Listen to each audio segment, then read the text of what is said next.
नमस्कार, सुप्रभात. मी श्वेता. तुम्ही पाहताय न्यूज 18 लोकमत. सकाळच्या बातम्यांमध्ये तुमचं स्वागत. सुरुवातीला एक मोठी बातमी आहे. दाऊद विरोधात गुन्हा दाखल झालाय. एनआयएनं हा गुन्हा दाखल केलाय. यूएपीए कायद्याअंतर्गत हा गुन्हा दाखल झाला असून दाऊदसह 6 जणांविरोधात गुन्हा दाखल झालेला आहे. देशविरोधी कारवायांमध्ये सहभागाचा आरोप त्याच्यावरती आहे. त्याचसोबत तस्करी, ड्रग्ज रॅकेट चालवल्याचा देखील आरोप आहे. छोटा शकील, जावेद चिकना आणि इक्बाल मिर्ची या सगळ्यांवरती गुन्हे दाखल झालेत दाऊद सोबतच. आणि एनआयएनं हे गुन्हे दाखल केलेले आहेत. देशविरोधी कारवाया केल्याचा आरोप करण्यात आलेला आहे. यूएपीए कायद्याअंतर्गत हे गुन्हे दाऊदसह एकूण 6 जणांवरती दाखल झालेत. देशविरोधी कारवायांमध्ये सहभाग असल्याचा आरोप, त्याचसोबत तस्करी, ड्रग्ज रॅकेट चालवल्याचा देखील आरोप आहे. दाऊदसोबतच इतर 6 जण आहेत. त्यापैकी छोटा शकील, जावेद चिकना आणि इक्बाल मिर्ची या सगळ्यांचा समावेश आहे, ज्यांच्यावरती हे गुन्हे दाखल झालेले आहेत. अंडरवर्ल्ड डॉन दाऊद विरोधात गुन्हा दाखल झालाय. आमचे प्रतिनिधी अजित मांढरे आपल्यासोबत फोनलाईनवरती आहेत. अजित, या सगळ्या संदर्भात माहिती. श्वेता, मुळात हा जो गुन्हा दाखल झालेला आहे त्यामुळे त्यात महत्वाचा भाग हा आहे की दाऊद इब्राहिम याच्यावरती दहशतवादी कारवाई करणे, दहशतवादी कारवाईमध्ये सहभाग घेणे आणि हवाला मार्फत भारतामध्ये फेक करन्सी विशेष करून पाठवणे आणि दहशतवादाला खतपाणी घालण्याकरता पैसे पाठवणे हे मुख्य आरोप आहेत. कारण का एनआयए ही तपास यंत्रणा जी आहे त्यांचं असं म्हणणं आहे की ज्या पद्धतीने गेल्या वर्षभरात दहशतवादी कारवाया झाल्या आहेत संपूर्णपणे भारतामध्ये, त्यामध्ये कुठे ना कुठेतरी अंडरवर्ल्ड डॉन दाऊद इब्राहिम जो आहे त्याचा आणि त्याच्या साथीदारांचा हात आहे असं लक्षात आलेलं आहे. मग ते पैसे फंडिंग पुरवणं असेल, त्यांना स्फोटक पुरवणं असेल किंवा इतर कुठल्या कारणाने मदत करणं असेल, सर्वच गोष्टींमध्ये दाऊदच्या गँगने दहशतवादी कारवायांमध्ये मोठा सहभाग घेतलेला आहे. हे लक्षात पाहता एनआयएने ही हा गुन्हा दाखल केलेला आहे. आता या गुन्ह्याच्या अंतर्गत एनआयए जी आहे ती अशा पद्धतीने कारवाई करते हे देखील पाहावं लागेल. कारण का दाऊद हा पाकिस्तानात आहे असा वारंवार दावा केला जातो, पण पाकिस्तान नेहमी नाकारतं की दाऊद त्यांच्याकडे आहे. त्यामुळे दाऊद कुठे आहे हा एक मोठा प्रश्न आहे. त्याचबरोबरीनं आता जर एनआयएने त्याच्यावरती गुन्हा दाखल केलेला आहे तर एनआयए कोणत्या परिस्थितीमध्ये त्याच्यावरती कारवाई करते. जी अजित, आणि दाऊद सोबत आणखी एकूण 6 नावं आहेत. ती नेमकी कोण कोण आहेत आणि त्यांची काय पार्श्वभूमी?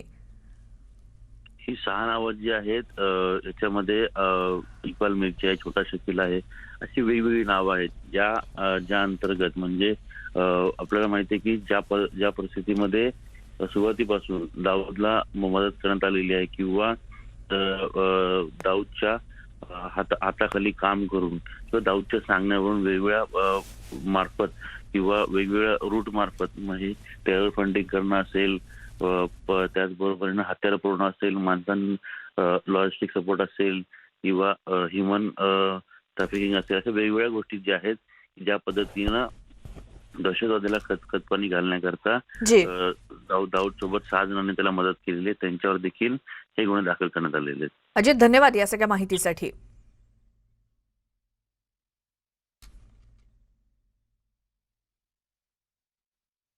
आता पुढची बातमी. ओबीसींच्या राजकीय आरक्षणाचा अहवाल पूर्ण झालाय आणि तो मसुदा आता राज्य सरकारकडे सोपवण्यात आलाय. दरम्यान आज ओबीसी आरक्षणाबाबत सर्वोच्च न्यायालयामध्ये सुनावणी होणार आहे. ओबीसींच्या राजकीय आरक्षणासाठी स्थापन करण्यात आलेल्या मागासवर्ग आयोगानं अहवाल मुख्यमंत्र्यांना सादर केलाय. आरक्षणाशी निगडीत इम्पेरिकल डेटा आयोगानं तयार केला असून तो अहवाल मुख्यमंत्र्यांना देण्यात आलाय. सुप्रीम कोर्टानं ओबीसींचं राजकीय आरक्षण रद्द केल्यानंतर राज्य सरकारला हा धक्का मानला जात होता. मात्र यानंतर पुन्हा हे प्रकरण कोर्टामध्ये लावून धरण्यात आलं आणि सध्या ओबीसी आरक्षण नसलेल्या निवडणुका घेण्यासाठी सुप्रीम कोर्टानं परवानगी दिलेली आहे. पण आरक्षण मिळाल्यानंतरच निवडणुका घेण्यावरती सत्ताधारी आणि विरोधक ठाम आहेत.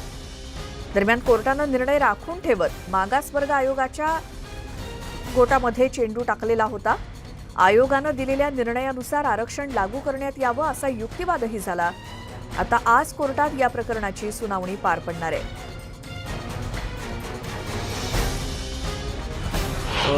8-10 दिवसाच्या कालावधीमध्ये आम्हाला जो डेटा उपलब्ध झाला त्या डेटाच्या आधारे सखोल अभ्यास करून विश्लेषण करून आम्ही तो अंतरिम अहवाल राज्य शासनाला काल सन्माननीय मुख्यमंत्री उद्धवजी ठाकरे साहेब, मुख्य सचिव, अप्पर सचिव, नामदार छगनरावजी भुजबळ, नामदार विजयजी वडेट्टीवार, आयोगाचे अध्यक्ष सन्माननीय आनंदजी निरगुडे, राज्य मागासवर्ग आयोगाचे सर्व सदस्य यांच्या उपस्थितीमध्ये काल अंतरिम अहवाल आम्ही राज्य शासनाला सुपूर्द केलेला आहे. निवडणुकीच्या दृष्टिकोनातून सुप्रीम कोर्टाने जे निर्देश दिलेले होते, हा अंतरिम अहवाल फक्त येऊ घातलेल्या निवडणुकांसंदर्भातच आहे आणि इम्पेरिकल डेटाचं काम हे पूर्ण क्षमतेने येत्या काही दिवसामध्ये सुरू होणार आहे. कारण राज्य शासनानं जो आवश्यक असणारा सर्व निधी आणि बाकी सर्व गोष्टी राज्य मागासवर्ग आयोगाला उपलब्ध करून दिलेल्या आहे. तर ओबीसींच्या राजकीय आरक्षणासंदर्भात सुप्रीम कोर्टामध्ये आज सुनावणी होणार आहे. अधिक माहिती घेऊयात. नवी दिल्लीतून आमचे प्रतिनिधी प्रशांत लीला रामदास आपल्यासोबत फोन लाईनवरती आहेत. प्रशांत, ओबीसींची लोकसंख्या जी आहे ती 27% अधिक असून 73 व 74व्या घटना दुरुस्तीनुसार स्थानिक पातळीवर नियोजन आणि विकासात या समाजाला सहभाग वाढावा यासाठी 27% आरक्षण देण्याबाबत राज्य मागासवर्ग आयोगाने सकारात्मक अहवाल दिलेला आहे. या अहवालाचा आधार घेऊन आज राज्य सरकारच्या वतीने सुप्रीम कोर्टामध्ये आपली बाजू देखील मांडण्यात येणार आहे. महत्वाचं म्हणजे गेल्या वेळी ज्या पद्धतीनं ओबीसीच्या संदर्भात राज्य सरकारला दिलासा दिला जात होता आणि त्यांनी म्हटलं होतं की राज्य मागासवर्गाच्या आयोगाने अहवाल तयार करून तो राज्य सरकारला द्यावा आणि राज्य सरकारच्या माध्यमातून तो सुप्रीम कोर्टात मानावा. आता जो अहवाल आहे या अहवालाजवळ आता जी सकारात्मक भूमिका खास करून राज्य मागासवर्ग आयोगाने घेतलेली आहे त्यामुळे महाविकास आघाडीच्या नेत्यांच्या आशा देखील पल्लवित झालेल्या आहेत. त्यामुळे आता या मागासवर्ग आयोगाच्या शिफारसींवरती सुप्रीम कोर्टाची काय भूमिका असते हे आज स्पष्ट होणार आहे. कारण की हा जो अहवाल आहे हा सुप्रीम कोर्टाच्या सूचनेनुसारच तयार करण्यात आला होता. त्यामुळे आज जी ओबीसीच्या आरक्षणासंदर्भात सुनावणी सुप्रीम कोर्टात होणार आहे त्याकडे सगळ्यांचं लक्ष लागलंय. कारण की त्याच्या आधारावरतीच ओबीसींना राजकीय आरक्षण मिळणार की नाही याचा निर्णय होणार आहे. बिलकुल. किती वाजता सुनावणी सुरू होईल प्रशांत? ज्या पद्धतीनं माहिती मिळते साधारणतः 12:30 वाजता या प्रकरणाची सुनावणी सुप्रीम कोर्टामध्ये द्विसदस्यीय खंडपीठापुढे होणार आहे. आणि या खंडपीठाच्या माध्यमातून गेल्यावेळी ज्या पद्धतीनं स्पष्ट करण्यात आलं होतं की जोपर्यंत राज्य मागासवर्ग आयोगाच्या शिफारसी या राज्य सरकारच्या माध्यमातून येणार नाही तोपर्यंत या ओबीसी आरक्षणाच्या संदर्भात ज्या पद्धतीने राज्य सरकार प्रयत्न करतात तो प्रयत्न यशस्वी होणार नाही. त्यामुळे आता राज्य सरकारच्या माध्यमातून ज्या ओबीसीच्या संदर्भाचा जो मागासवर्ग आयोगाचा अहवाल आहे जो सुप्रीम कोर्टात मांडण्यात येईल राज्य सरकारच्या वतीने त्यावेळेस आता सुप्रीम कोर्ट कशा पद्धतीची भूमिका घेते कारण की त्यांच्या सूचनेनुसार सुप्रीम कोर्टच्या सूचनेनुसार हा अहवाल तयार करण्यात आला होता. स्टुडिओ जी प्रशांत, धन्यवाद या सगळ्या माहितीसाठी. ओबीसींच्या राजकीय आरक्षणाचा अहवाल हा पूर्ण झालेला आहे.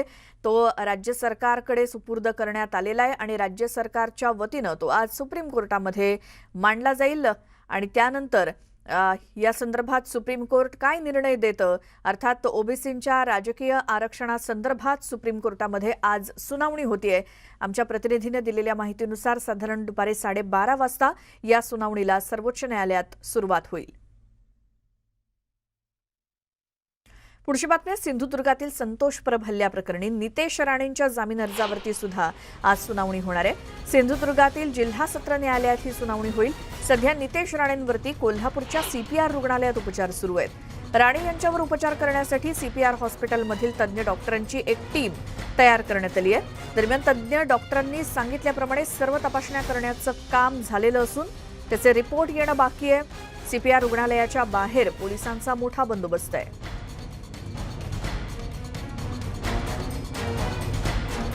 आमचे प्रतिनिधी विशाल रेवडेकर सिंधुदुर्गातून आपल्यासोबत फोन लाईनवरती आहेत. विशाल, काल कधी नितेश राणे यांना कोल्हापुरात नेण्यात आलं, सीपीआर मध्ये उपचार सुरू आहेत, आतापर्यंतचे अपडेट काय मिळत आहेत? आपण जर पाहिलं असेल काल दुपारच्या सुमारास दुपारी 12:50च्या सुमारास नितेश राणे यांना कोल्हापूरला हलवण्यात आलं आणि संपूर्ण फौजफाटा जो होता डॉक्टरांचं पथक होतं ते नितेश राणे यांच्या सोबत होतं आणि सायंकाळीच 4:45च्या सुमारास नितेश राणे यांना वैद्यकीय तपासण्या सीपीआर मध्ये सुरू करण्यात आल्या होत्या. वैद्यकीय अहवाल आज त्यांचा प्राप्त होईल. त्याचप्रमाणे काही चाचण्या ज्या आहेत त्या देखील पूर्ण करायच्या आहेत. यासाठी त्यांना रुग्णालयात दाखल करून घ्यावं लागेल असं डॉक्टरांचं म्हणणं होतं. ते देखील आपण पाहिलंय. आणि आज त्यांच्यावर सगळ्या ज्या उपचार आणि सगळ्या ज्या तपासण्या आहेत त्या पूर्ण होतील आणि त्यानंतर अहवाल जो आहे तो वैद्यकीय अधिकारी न्यायालयाकडे सादर करतील असं डॉक्टरांचं म्हणणं आहे. जी विशाल, आणि आज संपूर्ण दिवसभर काय घडामोडी घडण्याची शक्यता? अर्थात त्यांचे रिपोर्ट तर यायचेच आहेत. रिपोर्ट आल्यानंतर मग पुढचे काय काय निर्णय घेतले जातील, काय अंदाज? एकीकडे जर अंदाज बांधायला गेलो तर आपल्याला असं म्हणावं लागेल की जर आज नितेश राणे यांच्या जामीन अर्जावर जर सुनावणी झाली आणि आज जर न्यायालयाने निकाल दिला तर नितेश राणे यांना जेल की बेल यावरच फक्त लक्ष ठेवायला लागेल. कारण जर नितेश राणे यांचा जामीन फेटाळला गेला तर मात्र नितेश राणे यांची न्यायालयीन कोठडीत रवानगी होणार आहे. जर त्याचप्रमाणे सध्या तरी त्यांच्यावर उपचार सुरू आहे. मात्र जर समजा नितेश राणे यांचा जर उपचाराचा रिपोर्ट हा जर नितेश राणे यांच्या म्हणजे जे वैद्यकीय अधिकारी आहेत यांनी जर रिपोर्ट सर्व व्यवस्थित असल्याचं जाहीर केलं तर मात्र नितेश राणे यांना न्यायालयाच्या कोठडीत म्हणजे जेलमध्ये जावं लागेल. आणि जर समजा रिपोर्ट निगेटिव्ह असतील किंवा पॉझिटिव्ह असतील किंवा काही त्यांना त्रास जाणवतच असेल आणि रिपोर्टमध्ये स्पष्ट झालं तर मात्र त्यांना हॉस्पिटलमध्ये तोपर्यंत तरी ठेवावं लागेल. मात्र दुसरी बाजू जर नितेश राणे यांचे जर आज जामीन अर्ज मान्य केला न्यायालयाने तर मात्र नितेश राणे पुन्हा कुठेतरी दिलासा मिळेल असं मात्र म्हणावं लागेल. बिलकुल. धन्यवाद विशाल या सगळ्या माहितीसाठी. तर आज सिंधुदुर्ग जिल्हा सत्र न्यायालयामध्ये होणारी सुनावणी, त्याचसोबत नितेश राणे यांचे येणारे रिपोर्ट्स या सगळ्यावरती अवलंबून आहे पुढे काय नेमकं होणार. या संपूर्ण दिवसभर सगळ्या घडामोडींकडे लक्ष आपण ठेवूच. राज्याचे नगरविकास मंत्री एकनाथ शिंदे यांच्या वाढदिवसानिमित्त ठाण्यामध्ये शिवसैनिकांकडून भावी मुख्यमंत्री अशा उल्लेखाचे बॅनर लावण्यात आलेले आहेत. या बॅनरवरील भावी मुख्यमंत्री हे शब्द मात्र आता पुसण्यात आलेत.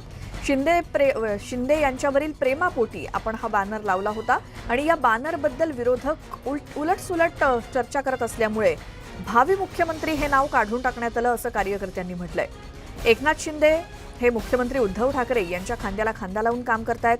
आम्ही शिस्तबद्ध शिवसैनिक असून एकनाथ शिंदे यांच्याबद्दल असलेल्या भावनेमुळे हा बॅनर लावण्यात आलेला होता. एकनाथ शिंदे यांच्या फोननंतर भावी मुख्यमंत्री असा केलेला उल्लेख हा पुसण्यात आलाय असं कार्यकर्त्यांनी स्पष्ट केलं. भावनेपोटी हा मला एक असं वाटलं की बाबा एक मुख्यमंत्री हा म्हणा महाराष्ट्राचा चेहरा असावा, ह्या भावनेतून हा मी बॅनर लावला. पण या ज्या चॅलेंजवाल्यांमध्ये जे आता जे चालू आहे ते पाहिल्यानंतर असं वाटलं विरोधकांना ते पचनी नाही आहे आणि त्यामुळे उलटसुलट चर्चा चालू आणि उदाहरण आलं त्याला. त्यामुळे नाईलाज असं मला भाईंचा फोन आला आणि त्यानंतर मी हा निर्णय घेतला की हा बॅनर इथून आता आपण काढून टाकत आहोत. आणि त्याच्यामुळे याच्यामध्ये काय आम्हाला उद्धव साहेबांना कमी लेखायचा असा काही विषय नाही. उद्धव साहेबांचं आमचं प्रेम आहे, सर्व शिवसैनिकांचं प्रेम आहे. ते चांगलं काम करत आहेत आणि असं ते काम करत राहू. पंतप्रधान नरेंद्र मोदींनी लोकसभेमध्ये काँग्रेसवर घणाघाती टीका केली. कोरोना महामारीमध्ये सुद्धा विरोधकांनी राजकारण केल्याचा आरोप त्यांनी केला आणि संपूर्ण देशभरात कोरोना पसरवण्यास महाराष्ट्र काँग्रेस जबाबदार असल्याची टीका त्यांनी केली. कोरोना महामारीच्या काळामध्ये महाराष्ट्र काँग्रेसनं मजुरांना स्थलांतर करायला लावलं, परप्रांतीयांना तिकीटं काढून देऊन स्थलांतर करण्यास भाग पाडलं असा हल्लाबोल पंतप्रधान नरेंद्र मोदींनी केला. सब कांग्रेस के लोगों ने क्या किया, मुंबई के रेलवे स्टेशन पर खड़े रह करके मुंबई छोड़कर जाने के लिए प्रोत्साहित करने के लिए मुंबई में श्रमिकों को टिकट दिया गया, मुफ्त में टिकट दिया गया, लोगों को प्रेरित किया गया कि जाओ महाराष्ट्र में हमारे पर जो बोझ है वो जरा कम हो और जाओ, तुम उत्तर प्रदेश के हो, तुम बिहार के हो, जाओ वहां कोरोना फैलाओ. आपने ये बहुत बड़ा पाप किया, अफरा तफरी का माहौल खड़ा कर दिया. नागालैंड के लोगों ने आखिरी बार 1998 में कांग्रेस के लिए वोट किया था, करीब 24 साल हो गए. ओडिशा ने 1995 में आपके लिए वोट किया था, सिर्फ 27 साल हो गए आपको वहां एंट्री नहीं हुई थी।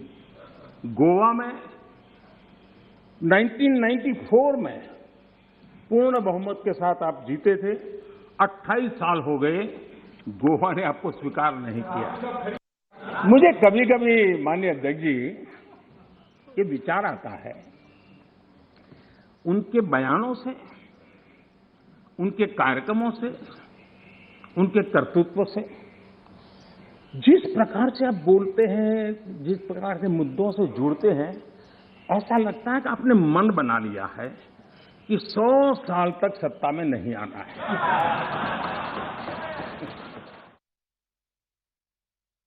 पंतप्रधान नरेंद्र मोदी यांनी देशाचे पहिले पंतप्रधान पंडित नेहरू यांच्या भाषणातला एक मुद्दा लोकसभेत मांडला आणि त्यावरून पुन्हा एकदा त्यांनी काँग्रेसवरती निशाणा साधला। आप लोग कहते रहते हैं कि मोदी जी नेहरू जी का नाम नहीं लेते हैं, तो आज मैं आपकी मुराद बराबर पूरी कर रहा हूं, आपकी प्यास बुझा रहा हूं। आजादी के साथ जिम्मेदारी होती है और कर्तव्य को ही दूसरे शब्दों में जिम्मेदारी कहते हैं, इसलिए कोई समझ ना हो तो मैं समझा दूं। कर्तव्य को दूसरे शब्दों में जिम्मेदारी कहते हैं। अब ये पंडित नेहरू का कोट है। मैं आपसे फिर कहता हूं कि आजाद हिंदुस्तान है, आजाद हिंदुस्तान की सालगिरह हम मनाते हैं, लेकिन आजादी के साथ जिम्मेदारी होती है। जिम्मेदारी, कर्तव्य खाली हुकूमत की नहीं, जिम्मेदारी हर एक आजाद शख्स की होती है। और अगर आप उस जिम्मेदारी को महसूस नहीं करते, अगर आप समझते नहीं, तब पूरी तौर पर आप आजादी के माने नहीं समझे और आप आजादी को पूरी तौर से बचा नहीं सकते हैं। ये कर्तव्य के लिए देश के प्रथम प्रधानमंत्री पंडित नेहरू जी ने कहा था, लेकिन आप उसको भी भूल गए।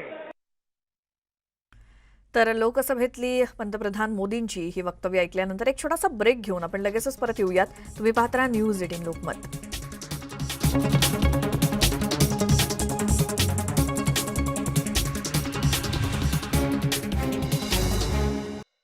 ब्रेकनंतर तुमचं स्वागत सकाळच्या बातम्यांमध्ये। आता बातमी कल्याणमधून एका चालत्या मेलमध्ये चढण्याचा प्रयत्न करणारा प्रवासी थोडक्यात वाचलाय। कल्याण रेल्वे स्थानकातली ही घटना आहे। पाटणा मेल एक्सप्रेस कल्याण स्टेशनवरनं सुटली, यावेळी ही गाडी पकडण्याचा प्रयत्न करणाऱ्या प्रवाशाचा तोल गेला आणि तो गाडी आणि फलाटाच्या मध्ये अडकला। मात्र यावेळी फलाटावर उभे असलेल्या आरपीएफ जवान सोहनलाल इटाह यांच्या ही गोष्ट लक्षात आली, त्यानंतर त्यांनी या व्यक्तीला खेचून बाहेर काढलं आणि त्याचा जीव वाचवला। ही सगळी घटना सीसीटीव्हीमध्ये कैद झाली आहे।